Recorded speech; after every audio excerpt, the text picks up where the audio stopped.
नमस्कार, मैं मनु पवार। इस खतरे का शायद हम सब लोगों को अंदाजा होगा ही कि हमारे राज्य उत्तराखंड के निर्माण की जो मूल अवधारणा थी या जिस बुनियाद पर हमारा ये राज्य बनाया गया था, वो विधानसभा क्षेत्रों के होने वाले परिसीमन के बाद खत्म हो जाएगी, खतरे में पड़ जाएगी। हमें पता है कि आबादी के आधार पर परिसीमन का विरोध नहीं हुआ तो भविष्य में हमारे पहाड़ राजनीतिक और प्रशासनिक रूप से फिर से अलग थलग पड़ जाएंगे। जब भी परिसीमन होगा, अगर सब कुछ ऐसे ही चलता रहा तो ये तय मानिए कि पहाड़ों के लिए बहुत बुरा होने वाला है। ताज्जुब इसी बात का है कि हमारे यहां इस आने वाले खतरे पर बात ही नहीं हो रही। परिसीमन का जो है बड़े लेवल पर कहीं कोई जिक्र ही नहीं हो रहा है। ऐसा लग रहा है कि हमारे यहां लोग अब भी प्रेमचंद अग्रवाल वाले मामले की खुमारी से बाहर ही नहीं आ पाए। सामाजिक संगठनों में भी कोई हलचल कहीं दिखाई नहीं दे रही है। राजनीतिक दलों से तो खैर उम्मीद ही क्या करें, जबकि ये तो बहुत व्यापक डिबेट का मसला होता है। लेकिन दक्षिण भारत के राजनीतिक दल इस समय बेहद सक्रिय हैं। खासकर तमिलनाडु के सत्ताधारी डीएमके के सांसदों ने इस मुद्दे पर तो केंद्र सरकार की नाक में दम कर रखा है। साउथ के दूसरे राज्य इस मुद्दे पर सेम पेज पर हैं और हम ये सब कुछ दूर से देख रहे हैं, जैसे हमसे कोई मतलब ही ना हो, जैसे सब साउथ वालों की ही चिंता हो, हमसे इसका जैसे कुछ लेना देना ही ना हो। लेकिन एक बात याद रखिएगा कि सच ये है कि हमारा इससे लेना देना है। ये चिंता सिर्फ साउथ की नहीं है, हमारी भी उतनी ही चिंता है। इसीलिए मैं इस वीडियो में आपके सामने ऐसे फैक्ट्स रखने जा रहा हूं जिसके बाद आप खुद भी सोचेंगे कि वाकई हमारे उत्तराखंड में परिसीमन के लिए जनसंख्या के बजाय क्षेत्रफल का मानक होना कितना जरूरी है। साउथ के राज्यों को अगर लग रहा है कि उन्हें आबादी नियंत्रण की सजा दी जा रही है तो हमें भी तो यही लगना चाहिए। उनकी चिंता है कि आबादी के आधार पर लोकसभा सीटों का परिसीमन होगा तो दक्षिण में सीटें कम हो जाएंगी, संसद में दक्षिणी राज्यों का प्रतिनिधित्व घट जाएगा, उनकी आवाज देश की संसद तक पहुंचनी मुश्किल हो जाएगी। सिर्फ उत्तर के राज्यों या ज्यादा आबादी वाले राज्यों की आवाज ही गूंजेगी। हमारे पहाड़ों की असली चिंता भी यही तो है। हमारा डर यह है कि चूंकि जनसंख्या के हिसाब से विधानसभा क्षेत्रों का परिसीमन होना है, लिहाजा पहाड़ की सीटें घट जाएंगी। हरिद्वार, उधम सिंह नगर और देहरादून जैसे मैदानी इलाकों की सीटें बढ़ जाएंगी क्योंकि वहां आबादी पहाड़ों के मुकाबले काफी ज्यादा है। इससे हमारे यहां एक बड़ा असंतुलन पैदा हो जाएगा जो कि उत्तराखंड को राजनीतिक तौर पर बेहद परेशान करता रहेगा आगे के सालों में। परिसीमन के इस फॉर्मूले के हिसाब से पहाड़ों में विधानसभा सीटों का घटना तय है और मैदानी या तराई जिलों जैसे हरिद्वार हुआ, उधम सिंह नगर हुआ और देहरादून में सीटों का बढ़ना लगभग तय है। यानी भविष्य में उत्तराखंड में पहाड़ और मैदान का शक्ति संतुलन गड़बड़ा जाएगा। और यही वो सूत्र है जिसने कुछ समय पहले हरियाणा के अवतार सिंह भड़ाना को उत्तराखंड की राजनीति में एंट्री के लिए ललचाया। भड़ाना तो अभी भी इसी जुगत में है कि एक बार उत्तराखंड से कोई चुनाव जीत जाएं, फिर एक दिन यहां का मुख्यमंत्री बन जाएंगे। वैसे भी संसाधनों, पहुंच और रसूख के मामले में भड़ाना शक्तिशाली नेता है। तो विधानसभा सीटों के परिसीमन का जो नुकसान है उसे उत्तराखंड के पहाड़ पहले ही झेल चुके हैं। सन 2008 में जब उत्तराखंड में विधानसभा क्षेत्रों का परिसीमन किया गया था तो उसमें पहाड़ की 6 सीटें कम हो गई थी और मैदानी क्षेत्रों में उतनी ही सीटें बढ़ गई थी। उसी परिसीमन के आधार पर उत्तराखंड में 2012 में विधानसभा के चुनाव हुए थे। चूंकि परिसीमन तब भी आबादी के हिसाब से हुआ था तो पहाड़ी जिले पौड़ी गढ़वाल को 2 सीटें गंवानी पड़ी थी, चमोली जिले से 1 सीट कम हो गई थी, बागेश्वर जिले से भी 1 सीट कम हो गई थी, पिथौरागढ़ जिले से 1 सीट घट गई थी और अल्मोड़ा जिले से भी 1 सीट कम हो गई थी। यह पहाड़ी जिलों का हाल था। पहाड़ी जिलों से कम हुई यह सीटें मैदानी क्षेत्रों की ओर खिसक गई थी। पिछले परिसीमन के बाद हरिद्वार और उधम सिंह नगर जिलों में 2-2 सीटें बढ़ गई थी तो देहरादून और नैनीताल जिले में एक एक सीट का इजाफा हो गया था। यानी परिसीमन के बाद उत्तराखंड में 2012 का चुनाव तो सिर्फ एक ट्रेलर था।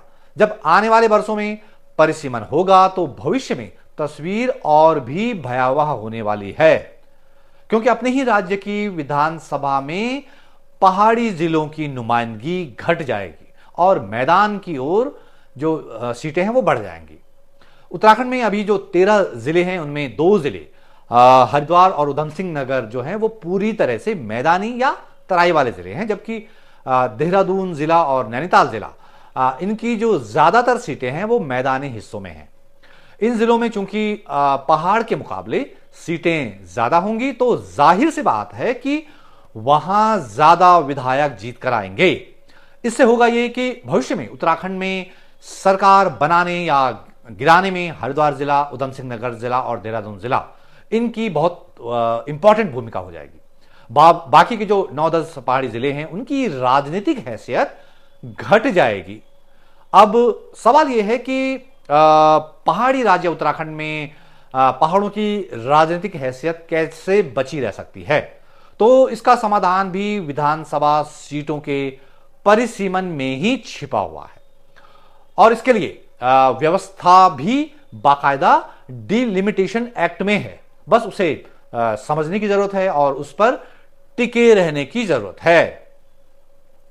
परिसीमन एक्ट 2002 में एक सेक्शन है 9(1) जिसकी उपधारा 2 में अंग्रेजी में लिखा है कि all constituencies shall as far as practicable be geographical compact areas and delimitation then regards shall head to physical features, existing boundaries of administrative units, facilities of communication and public conveyance। इसका हिंदी में तर्जुमा कुछ ये हुआ कि सभी निर्वाचन क्षेत्र यथासंभव भौगोलिक रूप से कॉम्पैक्ट होंगे और उनका सीमांकन करते समय इसके जो फिजिकल फीचर्स हैं, इसकी जो भौतिक विशेषताएं हैं, वहां प्रशासनिक इकाइयों की जो मौजूदा सीमाएं हैं, वहां संचार की सुविधाएं कैसी हैं और आम लोगों के लिए सुविधाएं हैं कि नहीं हैं, इसका भी ध्यान रखा जाएगा। हाल के समय में सबसे ताजा परिसीमन जम्मू कश्मीर में हुआ, वहां भी इसका विशेष ध्यान रखा गया है। मैं कोई हवा में बात नहीं कर रहा हूं। मैंने जम्मू कश्मीर वाली जो परिसीमन आयोग की रिपोर्ट है वो पढ़ी है। जम्मू कश्मीर में कैसे सीटों के परिसीमन में वहां की भौगोलिक स्थिति का ध्यान रखा गया है, इसका जिक्र तो इस रिपोर्ट में खुद परिसीमन आयोग की चेयरपर्सन रंजना प्रकाश देसाई ने शुरू में ही किया है। उन्होंने लिखा है कि जम्मू कश्मीर में सीटों का परिसीमन करते हुए यह प्रयास किया गया है कि सभी निर्वाचन क्षेत्र यथासंभव ज्योग्राफिकली कॉम्पैक्ट हों और उनके फिजिकल फीचर्स का भी ध्यान रखा गया है। इसकी पुष्टि केंद्र सरकार ने भी संसद में की है कि जम्मू कश्मीर में परिसीमन करते वक्त ज्योग्राफिकल एरिया का भी खास ध्यान रखा गया है। इस सिलसिले में संसद में सरकार से एक लिखित सवाल पूछा गया था। उसमें एक सांसद ने जानना चाहा कि जम्मू कश्मीर में परिसीमन करने में क्या क्राइटेरिया अपनाया गया। तो इस पर केंद्र सरकार ने 27 जुलाई 2002 को संसद में लिखित जवाब दिया है बाकायदा। उसमें लिखा है कि परिसीमन अधिनियम की धारा 9(1)(a) को जम्मू कश्मीर पुनर्गठन अधिनियम 2019 की धारा 62(b) के साथ पढ़ते हुए जो निर्धारित मानदंड हैं उनका पालन किया गया है। आयोग ने उन भौगोलिक क्षेत्रों को भी प्रतिनिधित्व देने पर विचार किया है जो कि बहुत दूर दराज के इलाके हैं, जहां ना तो संचार की पर्याप्त सुविधाएं हैं और न ही सार्वजनिक सुविधाएं हैं, या जहां अंतर्राष्ट्रीय सीमा पर प्रतिकूल हालात हैं। तो इसमें किसी को डाउट नहीं होना चाहिए कि पहाड़ी इलाकों में क्षेत्रफल के आधार पर भी विधानसभा सीटों का परिसीमन हो सकता है। खुद केंद्र सरकार ने संसद में जो बात कही है, या परिसीमन आयोग की अध्यक्ष रंजना प्रकाश देसाई ने अपनी रिपोर्ट में जो कहा है, या डिलिमिटेशन एक्ट 2002 में जो लिखा हुआ है, उसके बिटवीन द लाइंस बिल्कुल यही है। और इसीलिए जम्मू कश्मीर में विधानसभा सीटों के परिसीमन में वहां की भौगोलिक स्थिति का ध्यान रखा गया था। हमारे यहां भी बहुत से इलाकों में यही हाल तो है। हमारे यहाँ भी पहाड़ों में बहुत से इलाकों में न तो सार्वजनिक सुविधाएं हैं, ना कम्युनिकेशंस की प्रॉपर कोई सुविधा है। हमारे भी तो कई इलाके अंतर्राष्ट्रीय बॉर्डर से सटे हुए हैं, वहां भी तो प्रतिकूल हालात है। तो फिर वही क्राइटेरिया हमारे यहां भी लागू होना चाहिए। हमारे लिए भी यह जरूरी है कि निकट भविष्य में उत्तराखंड में जो भी विधानसभा क्षेत्रों का परिसीमन हो उसमें क्षेत्रफल को आधार माना जाए। हम कोई अलग सी चीज तो मांग नहीं रहे हैं, वही मांग रहे हैं, वही कह रहे हैं जो कि परिसीमन आयोग के अनुच्छेद 9(1) की उपधारा ए में लिखा है और जिसका पालन जम्मू कश्मीर में विधानसभा क्षेत्रों के परिसीमन में हाल ही में किया गया है। जब दूसरे पहाड़ी राज्यों में परिसीमन करते वक्त क्षेत्रफल और वहां की कठिन भौगोलिक परिस्थितियों का ध्यान रखा जा सकता है, तो ऐसा क्राइटेरिया हमारे यहां क्यों नहीं अपनाया जा सकता। उत्तराखंड के स्कॉलर हैं, एक समाजशास्त्री हैं डॉक्टर प्रेम बावखंडी।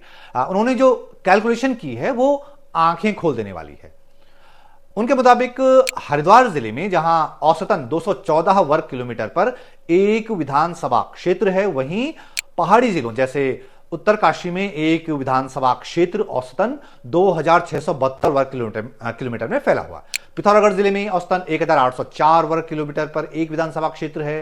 तो चमोली जिले में एक विधानसभा क्षेत्र का फैलाव औसतन 1903 वर्ग किलोमीटर तक है। तो आप खुद ही अंदाजा लगा लीजिए, कहां हरिद्वार में एक विधानसभा सीट औसतन 200 वर्ग किलोमीटर एरिया में है और कहां हमारे पहाड़ों में 2000 वर्ग किलोमीटर में फैली हुई है विधानसभा।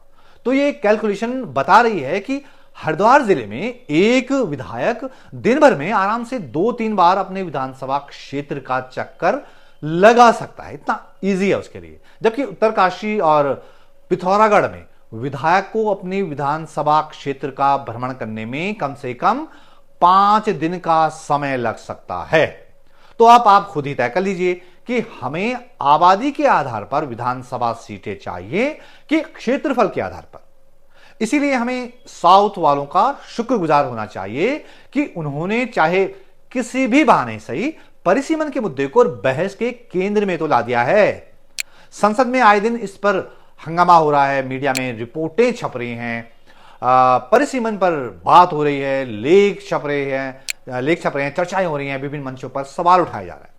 लेकिन हम लोग अपना गिच्चा छालने के लिए भी नहीं कह रहे हैं कि हां, कम से कम पहाड़ी इलाकों में तो परिसीमन के लिए आबादी के मानक नहीं माने जाने चाहिए। एक बात ध्यान से समझ लीजिए, देसी पहाड़ी के चक्कर में उलझकर कुछ नहीं होने वाला। इससे जाने अनजाने राष्ट्रीय पार्टियों की राजनीति को ही मदद मिलेगी।